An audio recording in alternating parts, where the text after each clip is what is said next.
lesson here is that you got to invest with people as an LP that are going to be willing to be transparent and make the difficult decisions about like, hey, I'm going to tell you exactly what's going on. And we're going to change our business plan if we need to, including not paying distributions for a quarter or two so we can preserve cash.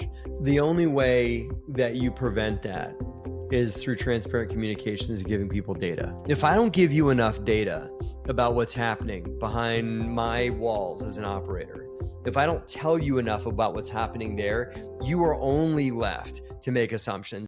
That was Matt Faircloth. And if you haven't heard of Matt, he is an author and wrote the book Raising Private Capital, which was released in 2018, but is now going through an update here in 2023 as the market changes. But Matt, like I mentioned in the show, which you'll see in a minute, is not just an author, he's also a doer. He's been investing since 2005 and it's got a great story and was picked up by bigger pockets along the way, and that changed everything. So stay tuned and enjoy the show. The limited partner shares in the potentially outsized returns of a well-planned and executed investment, but as a passive investor, and has the maximum leverage on their most precious asset, their time. And that is why we're here together. 90% of the millionaires out there built their net worth with real estate. However, 0% of the billionaires are hands-on managing their real estate assets because there simply isn't enough time. My name is Jake Wiley, and for the past 16 years, I've been investing in real estate, and I've learned a thing or two. But the most important lesson is how to leverage the expertise and time of others to maximize your investment potential. Welcome to the Limited Partner Podcast. All right, welcome partners. We're back again for another episode. I'm really excited because we're interviewing Matt Faircloth, and Matt is somebody that I've actually read along the way. He's got a book, Raising Private Capital, and it was instrumental in some of the early raises that I had years ago. And I know that the world is changing, but Matt's not just an author, he's also a doer. So he owns the DeRosa Group that's actually actively investing in real estate and doing exactly what he talks about in the book. But I can't wait to get into this episode. But Matt, first and foremost, welcome to the show. Jake, thank you for that kind introduction, and thanks for having me here. All right. Well, Matt, for those of my listeners that, one, haven't read your book or haven't heard you before, I'd love to give you the opportunity here at the beginning to give a little bit of background on you. I know you started in 2005 and you've gone through a cycle already, but share your story. Yeah, you and I have been doing this for about as long as each other, right? So we've seen a lot of ups and downs, right?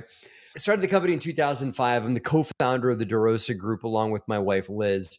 And, DeRosa is her mother's maiden name because we just wanted to have like a good family shout out name, and that so we birthed the DeRosa Group in 2005 when I quit my day job when I was working for a company called Ingersoll Rand. Focused mostly on residential housing. We've been a residential housing landlord. That's where our passion is, because I feel like that's where residential housing is the simplest in some ways. It's the easiest to understand, probably one of the harder ones to master, but it's very good. It's very easy one to get going in quickly. So we got going in residential housing, and that's where our passion's been since we got going. And since then, we did dozens of fix and flips, apartment building syndications, small multifamily purchases. We did a lot of buy to rent, bought a property, leased it to a tenant, and they eventually bought it from us. So rent to buy, said that backwards. But that's been our path. And we've got started in Trenton, New Jersey, and still own there, but have since expanded out of Trenton and are in North Carolina, Kentucky, and Lancaster, Pennsylvania now as an operations. Well, thank you for that background. And, one, you wrote the book, Raising Private Capital. And I think we're in a really interesting time in the marketplace where, one, we're starting to see headlines that are coming out that large investment groups are suspending distributions. I'm getting write-ins for the show of people saying, hey, like the distributions have stopped. And I'm now, fearing that we're getting into the world of potential capital calls. What's your take on the current environment, and what should investors be looking out for? Yeah, I think that, the whole capital call thing, we could discuss that if you like, but the whole concept of a capital call, to me, that is not the end of the world. What that really is, if the operator did good, if they were responsible fiscally with investor capital, you could still have a capital call. It just means that, hey, to keep this machine going, I need more money to keep it going. And I'm either going to get it from somebody else, or I'm going to get it from you guys, Mr. and Mrs. Investor. And that. So there used to be a time when syndicators would say, we've never done a capital call. And we haven't yet as DeRosa Group.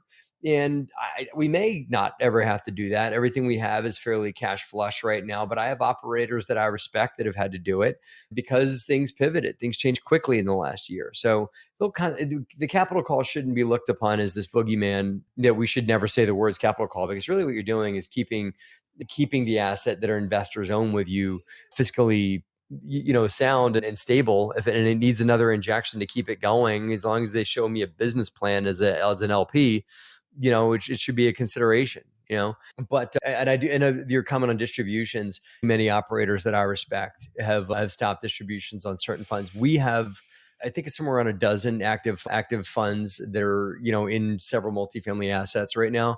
And most of them are still paying out. A few of them have stopped distributions, and I'm not, it's not that I'm not proud of that or whatever. To me, I think as a custodian of investor capital, it's one thing to just pay investors every quarter and just let them keep their eyes closed and not ask questions. And that's a good way to treat. If you're an LP and your GP is sending you very sparse updates and paying you on the button what your pref is, it's possible that GP is just keeping you in the dark, right? We send very thorough investor updates. And when we don't have enough cash flow to pay the distribution, we don't. Right? We don't pay distributions out of operating cash. We don't pay distributions out of cash we have on the shelf. We pay it out of operations from the asset. Sometimes the asset can pay it, sometimes it can't. And if it doesn't, we don't pay it. And let it accrue until the next quarter and pay investors out. And I think that it takes a lot more courage as a GP to do what's fiscally sound and maybe not pay distributions, as long as you're willing to explain to investors what's going on and what the business plan is. Well, I think that's a really great point too, because where are the things that, where could the issues be hidden, right? And I think you called out one that was great, is that it's possible that you're getting your distributions, and that's an easy way for an LP or sponsor that's maybe getting in over their head to kind of just buy themselves some time. It's like, well, hey, look, as we're paying, nobody's going to be asking any questions. And then the flip side of that is that when it goes south, it could go south in a hurry, because you burn through any cash or capital reserves or the capital that you're using, you've intended to do the value add or the renovation. And those LPs are going to get a bucket of cold water in their face. And I'm not calling any specific operator out, but if you are an LP in a syndication that is going upside down and you're not aware of it because the GP is just paying you distributions once a quarter and kind of being a little loose in their investor updates and saying everything's great, we're doing really well, and then all of a sudden it's boom, we need a capital call, or even worse, property's gone into cash management, whatever that may be. So I'd rather keep my communications very transparent with investors. Before this call with you, I was talking to one of my investors that has something like $500,000 with us on one fund we have that is paying out and another one we have that is not. And I told him very transparently what's going on with both. And we had a great conversation. And he thanked me at the end of the call for our conservative operations. And I'm not just high-fiving myself. I'm saying that the lesson here is that you got to invest with people as an LP that are going to be willing to be transparent and make the difficult decisions about hey, I'm going to tell you exactly what's going on, and we're going to change our business plan if we need to, including not paying distributions for a quarter or two so we can preserve cash to weather whatever's coming in the financial future. Yeah. And one of the lessons I've learned, taking cash or capital from somebody, is that left to their own devices, your investors will always paint a picture, and it's generally not in your favor. Even if everything is fine, if they think that something might be going wrong, the mind can spiral in a way where you're digging yourself out of a hole that you didn't even dig yet. Well, the only way that you prevent that is through transparent communications and giving people data, right? If I don't give you enough data about what's happening behind my walls as an operator, if I don't tell you enough about what's happening there, you are only left to make assumptions. And if you're going to make assumptions, you might as, the fear muscle kicks in and you make bad assumptions about worst case scenario, right? Whether those things could be correct or not. But if I give you real data and real financial reports and bullet pointed, long answers and hey, this is where this is what the plan is, we're changing, this is why we're being a little fiscally conservative right now, then they can't make too many assumptions, because I connected the dots for them. And I said, this is where things are. This is the transparency we're going to give you. And we've been very transparent. And I think that the only other way to do that is to keep people happy short term. and really unhappy long term. But I'd rather people be a little miffed short term, like, oh man, I really wish we had gotten paid. Yeah, I do too. Just so you know, because when investors don't get paid, we don't get paid either, right? And so I'm fine with having those difficult conversations now to avoid having a really difficult conversation in the future. Yeah, and I think maybe to summarize what you're saying and maybe extrapolate a little bit more for our listeners out there is that if you're looking at your investor reporting that's coming to you on investments that you have outstanding, and you are having to make mental leaps yourself or make assumptions on what you think Yeah. is happening, you're probably not getting enough information. Nope. Nope. Yeah. And you should ask for it. Right. You know, you should ask for further data. We get asked for data from our investors, and for the most part, we give it to them. I mean, if it's like, confidential, we'll tell you, let's talk about what you really want to, the question you really have here about what, and I can help you get your questions answered one way or another. So we'll gladly give more information if people ask for it to help them connect the dots. Yeah, I've been doing this too long and work with too many investors that I've been the custodian of their capital for. And it's just always been my desire to help them understand what they're in, help them get clarity for how the money's doing, and that's paid out long term. Short term, it takes more courage. Long term, it pays out really well with regards to trust. Yeah, and I know this is not a universal statement, but for me, when I take somebody's money, especially, investment money, retirement money, and I'm putting it to work, that's probably one of the most like, I don't know, I want to say scary is not the right thing, but like the amount of responsibility that I carry there has always been Reference, a certain reverence you got to have. yeah, Yeah, it's like yeah. so tremendous. And I would like to think that everybody thinks that way, but having been in this business long enough, I know that there's a lot of people that are very transactional in nature, right? It's like, I'll do this deal, boom, we printed some money, let's go move on to the next deal. And you're not really thinking about it. So that you do have to buyer beware a little bit and, make sure that you're getting the information you need. And to your point, if you're trying to connect dots in your head, go ask for it. Well, let's switch gears a little bit here. You're still raising capital. You have a Mhm. strategy for 2023. So to timestamp this, we're in, let's say, early May of 2023. The market is still really interesting. We're not sure where the Fed rates are going, but the debt market are all over the place. Yeah, What are boy. you doing? Yeah, what are you doing right now? I still have faith in residential housing long term. And so I think that investments in residential housing long term will win. But a lot of residential housing, mid-sized multifamily projects are drastically overpriced. A lot of times owned by people that are I think, Jake, they're owned by the owners that you and I just talked about that are not telling their investors anything and just sending out generic emails and not giving out financial reports, and they're hoping they can sell their hot potato bad asset for a lot more money. That's what I'm seeing for sale now, is the assets that were bought a year ago, 2 years ago. It's pretty clear these people are just distress selling in disguise, right? So we're cautiously looking at deals. We've bid. It's May now. We've bid just over 100 deals so far, are underwritten and turned in bids on some of the 100 that we've looked at. And we're in super specific markets. So we're still swinging, but we also haven't done a deal in a long time because of the market. I think it's been upwards of a year since DeRosa has bought a multifamily asset. We've bid a lot. We've got plenty of assets that keep us fed, but we want to grow, just like anybody. Personally, I'm invested in a lot of hard money vehicles, like just lending people assets, money that's collateralized in loans that I can get, monthly payments on. I love that vehicle so much. And I think it's going to become more and more, forefront, just investing for cash flow versus investing for appreciation, that DeRosa is launching a debt fund that we're going to be doing a lot more hard money in, with secured debt positions from seasoned operators. So we're going to be doing that. And also, I still have some passive investments going in syndications, some of my own, of course, but some with operators that I like and trust too. So I think what's going to happen, Jake, there's still a lot of deals to be made. And there are some people that are completely just sitting on their hands, waiting on the market to crash. And I don't think that's really what's going to happen. And I don't think that's certainly not how you're going to get a deal. But the way I think you're going to get a deal is to continue to swing. And I'm seeing more and more of my friends, they're actually starting to connect on things by being like second buyer or third buyer in line.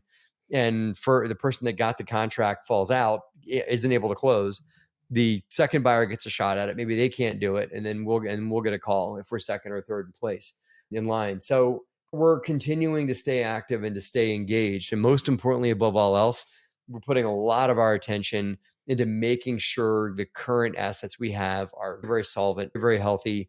We're pivoting where we need to pivot. We just refied an asset last month and returned 40% of investor capital. So there's still momentum to be made. You just got to tread a little bit more lightly now than we did a year ago. And we're glad to do that because we're already a conservative outfit already. Well, let's talk about debt, right? I mean, I think Yeah. that debt is driving a lot of the issues in the current environment, meaning one, you can't get any, the interest rates are too high, or, we've got Cap rates are banks. too low, debt's too high. I mean, Yeah, we've got banks failing. We got SVB, and then just this past weekend, First Republic, who's been on the watch list, officially failed, and now it's being gobbled up by J.P. Morgan, one of the big banks. But you just mentioned a debt strategy, so that's going to be new for the listeners of the show. We haven't really talked a whole lot mhm. about investing in debt. Would you Yep. mind sharing a little bit about how you look at that? Sure. So, Jake, in up markets, it makes sense. I mean, people made a lot of money investing for appreciation over the last 10 years, right? Regardless of where you think the market's going or anything like that, appreciation can put a lot of money in your pocket, but is a very risky investment. I've always been a cash flow oriented investor. You can invest for two different things in real estate. You can invest for cash flow, you can invest for appreciation. Appreciation has made a lot of people rich, but appreciation likely is going to be the ghost that you're not going to see for the next 5 years or so. Debt is a vehicle you can invest in. Now, I get some investors are going to say, wait a minute, I want upside. I want a high teen IRR. The only way you get to the high teens in return on investment is through appreciation. But what you can get through debt is a fixed, secure investment. Bear in mind, the higher return you make, the higher return that's being quoted for an investment, the higher the risk that you're intrinsically taking. More people would make that investment, and that would drive the price of it down and price of it up and make the returns even lower. So it's like a supply demand thing, right? So higher risk investments have higher returns. Lower risk investments, such as debt, tend to have lower returns. So we're quoting, debt. We're looking at debt that's going to make yield investors and us between 9 and 11%, which is nowhere near compared to multifamily. But what I like about debt, Jake, is it produces day one. If I invest in a debt asset or a debt vehicle, which we already have going right now, I can produce a check the first day of investment. Now, show me a multifamily asset that's going to produce 9% the first day of its investment. You show me that, and I'll show you an operator who's doing what you and I referred to earlier, which is sending investors their own money back or just paying a pref to keep investors blind. Syndications just don't do those kinds of things, but debt does, because you're investing in something that has collateral, which AKA something that I can take back if the operator doesn't pay, and it's got a monthly payment associated to it. Yes, that monthly payment's not going to be 15, 16, 17, 18%, because I'm not a credit card company. I'm a lender, and we're lending that money out to either operators that are looking to get from A to B. Sometimes smaller operators, folks doing fix and flips, folks doing BRRRR strategies. Sometimes you can do mezz debt, which is a position where you're going to a multifamily operator and giving them a second position bridge to get them out of the position that they're in. Maybe they need some capital to round the corner, to round second base, so to speak. But these debt vehicles are secured by something. A lot of times personal guarantee, perhaps secured by the general partner's equity position. So if they default, they lose their equity in the deal, the general partner does, or they just lose the property itself through a mortgage foreclosure that they may be subject to. Those are the collateral that's there, but we don't want to take anything back from anybody. I just want to help operators get to their goal and make a fair rate of return for me and my investors in that vehicle. So we're putting the debt on the street with collateralized assets and monthly payments, and investors are happy because they're getting cash flow day one. I'm happy because I'm getting cash flow day one. And I'm also happy because I feel like I'm in a nice, secure vehicle for my investors. And I think that, Jake, the language moving forward for the next couple of years is going to be cash flow and security. And if I can provide cash flow and security to investors, a debt fund is the way to do it. I really like that strategy. And I guess, maybe one further question along the debt front is, Sure. are you in a position where the assets that you are investing in, that you could actually step in and take over in the event that like there is a true default? Or are you stretching a little bit further outside of that wheelhouse? Currently, I'm only in assets, and so I'll give you even further. I'm only in assets where I can take the asset if there's a clear default. So that's like first, second mortgage position, right? That's number one. And number two, I'm only in states that you can execute that debt vehicle fairly quickly. There's some states that can take 3 to 4 years to execute a foreclosure. And there's a vehicle called a deed in lieu of foreclosure, which just means that if I lend the money to Joe Smith over here and he stops making payments, instead of me foreclosing, he's already agreed to give up his deed if he goes into default. That's called a deed in lieu of foreclosure. That vehicle is not legal in a lot of states. So we don't work in those states where it's not legal, because then I can take the asset back pretty quickly if I need it. Or if Joe Smith defaults, which, God forbid, hope he doesn't. And we invest I'm only going to give Joe Smith but so much money. I'm only going to do lower loan to value notes. I need to see Joe Smith's skin in the game too. He has to have cash going into the project on his own. He doesn't get to show up at closing with nothing but a smile and a pen. He has to bring money to closing. And he's also got to be personally guaranteed. So, and we only work with operators that have a significant deal flow. So we are not the lender for flippers that's like first flip. I want to see a flipper that's got like 7 flips going on, that has a business plan, their own crew, focus on certain markets, maybe in-house brokerage, those kinds of things. There's plenty of flippers out there that are professional business owning fix and flippers, not just somebody doing it as a hobby. Yeah, I think it's super helpful too, because there's a lot of institutions that you know of today that are big name institutions that actually started off in the debt market, right, and ended up owning assets, and then as a result of some of these defaults, that was the transition point for their actual real estate business. And I'm not saying, again, to your point, like the intent is there's some sharks out there that are hoping you default so they get to take your equity. But when you are in a position where you actually could step in and say, like, I can finish this and see it through, like there's actually there's more upside in that if it goes in that direction for a lot of these projects. So I think I've never had to take anything back. I've had borrowers go into default, but then they round the corner and pay me back. I've had fairly shrewd lender friends of mine say, I sure hope they go into default, not because they want to take the property back, but your default rate goes from like 12 up to like 18%. The rate of return goes up really high on the investment. And the operator doesn't want to lose the asset. They don't want to owe you more than they have to. So they're going to find a way to get you out if they go into default. But as you said, we're a well-seasoned machine, well-equipped. If I've got to take the asset over because they completely fold up shop and walk away and take their ball and go home, we can certainly take the asset over and finish it. Okay, so it's not that I want to do that, and we're not in business to do that. Like you said, there are lenders out there that are crossing their fingers and hope that the borrower defaults. That's not us. We hope they win, because I want them to come back and win again and again. There are people's livelihoods at stake here. Like there are crews. They're trying to deliver a product, be that a home for sale or a home for lease or whatever it is. I want them to put that product on the market and give me my money back, so I can give it back to them and do a deal again and again. But if they default, that's okay. We have we just jumped to plan B. Well, that's awesome. Well, Matt, as we finish all of my shows, I like to finish with gratitude, right? Because somebody gave us a leg up along the way that we probably didn't deserve, or just, gave you a shot, looked at you and said, yep, I'm willing, right? And I wanted to give you an opportunity to maybe give a public shout out to somebody or a group of somebodies that did that for you. Oh yeah, man. I've never told him the story. I don't know if he remembers or not, but it's Brandon Turner.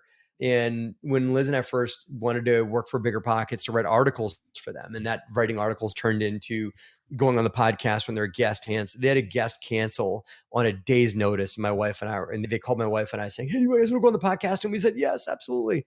And that was show number 88. And that really opened up the floodgates for us. But before that, we wrote articles for Bigger Pockets. Liz and I both did for over a year. And to get to that position of writing articles, we had to have a conference call with Brandon. And, this is when Bigger Pockets is a very small organization, but he took a shot on us.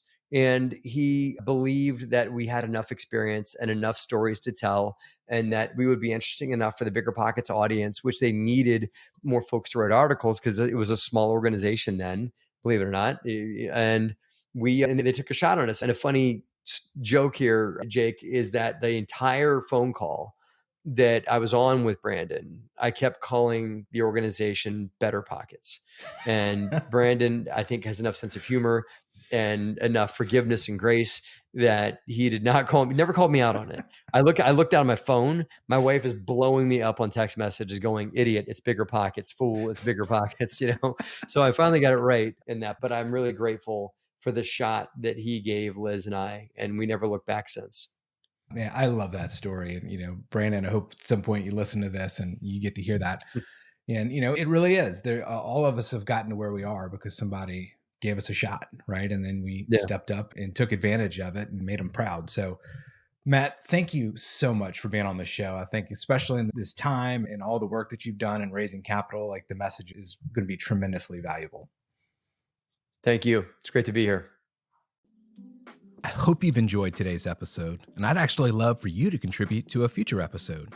If you have a question you'd like answered or a topic or a guest to bring on the show, please email me at jake@thelimitedpartner.com. Now I realize there's a lot of lingo that's thrown around on these shows, so I've created a cheat sheet for you with the top 26 terms that come up most often. Head on over to thelimitedpartner.com/lingo for the list. Enjoy, and we'll see you next time.